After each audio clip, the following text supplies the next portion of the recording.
Hello बच्चों, चलिए प्रश्न को पढ़ते हैं और समझते हैं। गणितीय आगमन सिद्धांत से सिद्ध कीजिए कि 3 गुणा 6, 6 गुणा 9 प्लस 9 गुणा 12 प्लस इसी प्रकार 3n कोष्टक में 3n+3 बराबर होता है 3n कोष्टक n+1 और कोष्टक में n+2 के। तो हमें इस कथन को गणितीय आगमन के सिद्धांत से सिद्ध करना है।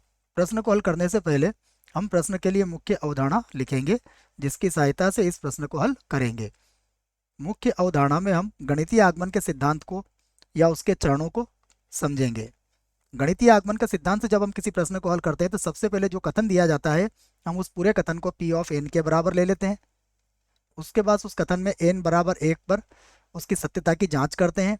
यदि n बराबर 1 पर कथन सत्य होता है तो कथन में n बराबर k रख के उसको सत्य मान लिया जाता है और उसके बाद कथन को n बराबर k+1 पर सिद्ध किया जाता है। यदि k+1 पर भी सिद्ध हो जाता है तो गणितीय आगमन के सिद्धांत से कथन P ऑफ n सत्य हो जाता है और यहाँ पर k जो होगा वह एक प्राकृत संख्या होगा।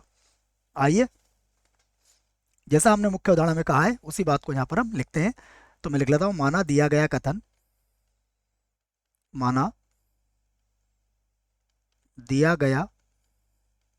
कथन कथन P ऑफ n है। इस कथन को हमने P ऑफ n के बराबर ले लिया है बच्चों। तो अब P ऑफ n बराबर क्या हो जाएगा? ये होगा 3 गुणा 6 प्लस 6 गुणा 9 प्लस 9 गुणा 12 और इस प्रकार है 3n, उसके गुणा में है 3n+3, उसके बाद बराबर 3n n+1 और n+2। अब हम क्या करेंगे, जैसा हमने कहा सबसे पहले अब इसमें n बराबर 1 रखेंगे। तो इसमें n बराबर 1 रखने पर n बराबर 1 रखेंगे तो ये होगा P ऑफ 1 और n बराबर 1 रखने से ये हो जाएगा 3 गुणा 6 बराबर, यहाँ पर रखेंगे देखो तो पहला वो बनेगा 3, अगला 3 और 1 हो जाएगा 4, 3 और ये 1 रखना ना बच्चों, हमने ये गलत रख दिया है, इसको सही कर लेते हैं। n का मान 1 रख रहे हैं तो 3 गुणा 1 तो 3 हो जाएगा, 1 और 1 2 हो जाएगा और 1 और 2 हो जाएगा 3। हल करेंगे तो देखिए ये भी 18 है, ये भी 18 है। इसका मतलब क्या हुआ? जो सत्य है, इसका अर्थ हुआ कि n बराबर 1 पर कथन n बराबर 1 पर कथन कथन सत्य है। तो कथन हमारा n बराबर 1 पर सत्य हो चुका है बच्चों, है ना। सत्य, ये इसको एक बार लिख देते हैं। n बराबर 1 पर कथन क्या है? हमारा सत्य है। अब यदि n बराबर 1 पर कथन सत्य होगा तो n बराबर k पर उसको हम सत्य मान लेंगे। तो माना माना n बराबर k पर कथन सत्य है, यह हम मान लेंगे, जहाँ k कोई भी प्राकृत संख्या हो सकता है। तो अब P ऑफ k बराबर कितना हो जाएगा? बराबर होगा 3 गुणा 6 प्लस 6 गुणा 9, ऐसे लिखा हुआ 6 गुणा 9। और इसी प्रकार अगर हम इसको जोड़ रहे हैं तो क्या आ जाएगा? ये हो जाएगा, यहाँ 3n था तो ये हो जाएगा 3k और उसके बाद ये हो जाएगा 3k+3 बराबर 3k+3 बराबर होगा 3k। उसके बाद है कोष्टक में k+1 और फिर कोष्टक में है k+2। इसे हम बना देंगे समीकरण 1। और अब हमें सिद्ध करना है, इस बात को लिखना पड़ेगा, सिद्ध करना है, सिद्ध करना है करना है n बराबर k+1 पर कथन कथन सत्य होगा, सत्य होगा, ये सिद्ध करना है। अर्थात क्या सिद्ध करना है हमें? P ऑफ k+1 सत्य देट यह है 3 गुणा 6, 6 गुणा 9। इसी प्रकार अब k के स्थान पर क्या आ जाएगा? k+1 तो ये होगा 3k+3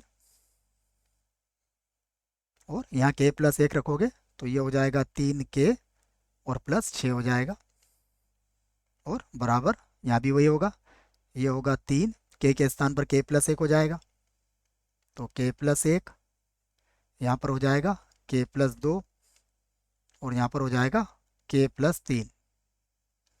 इसे बना दिया हमने समीकरण 2। अब समीकरण नंबर 2 को हमें सिद्ध करना है, तो यहाँ पर हम इसका बायां पक्ष ले लेंगे। तो लिख लेते हैं इसका बायां पक्ष।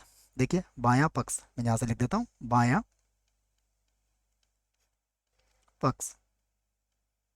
देखिए बायां पक्ष क्या है इसका, 3 × 6 प्लस 6 × 9 और प्लस, ये सब प्लस में ही है तो मैं इसके पहले का पद भी लिख दूंगा। इसके पहले जो पद आएगा वो आएगा 3k, और कोष्टक में 3k प्लस 3, उसके बाद का पद जो है वो भी वैसा का वैसे ही, ये होगा 3k प्लस 3, और उसके बाद हो जाएगा 3k प्लस 6। अब समीकरण नंबर 1 से देखिए यहाँ तक का जो मान है ये हम समीकरण नंबर 1 से रख सकते हैं। समीकरण नंबर 1 से 1 किसके बराबर होगा, ये बराबर होगा 3k, उसके बाद k प्लस 1 और k प्लस 2 के बराबर हो जाएगा। उसके बाद जो बचा है उसे हम वैसे लिख लेते हैं। देखिए यहाँ से हम 3 को कॉमन ले लेंगे तो ये होगा k प्लस 1, और यहाँ से भी 3 को कॉमन ले लेंगे तो ये हो जाएगा k प्लस 2। और ये मान हमने कहाँ से रखा है, समीकरण 1 से। मैं इस बात को भी यहाँ लिख देता हूँ कि हमने समीकरण नंबर 1 का प्रयोग यहाँ पर किया है, समीकरण 1 से हमने ये मान रखा है। अब हम इस कोष्टक को हटा देते हैं, ये केवल समझने के लिए हमने लगाया था। अब क्या बचेगा हमारे पास वो भी देखिए, बराबर। अब देखिए क्या क्या कॉमन निकल सकता है यहाँ से, अगर आप ध्यान से देखें तो यहाँ से 3 कॉमन आ जाएगा, तो सबसे पहले तो 3 कॉमन ले लिया। उसके बाद k प्लस 1, k प्लस 1 भी कॉमन आ जाएगा, इसको भी ले लिया। उसके बाद यहाँ पर आएगा k प्लस 2, इसके पास भी है k प्लस 2, तो मैं यहाँ से k प्लस 2 को भी कॉमन ले लेता हूँ। अब यहाँ देखिए 3 चला गया, k प्लस 1 चला गया, k प्लस 2 चला गया, तो यहाँ कितना बचेगा k, और यहाँ पर कितना मिलेगा आपको, केवल 3 मिलेगा। और देखिए आपको यही तो लाना था, 3 k plus 1 k plus 2 k plus 3, तो ये हमारा क्या आ गया, बायां पक्ष हमने लिया था, ये हमारा दायां पक्ष आ चुका है, दायां पक्ष। और दायां पक्ष बायां पक्ष बराबर है, तो अतः अतः गणितीय आगमन के सिद्धांत से गणितीय आगमन आगमन के सिद्धांत से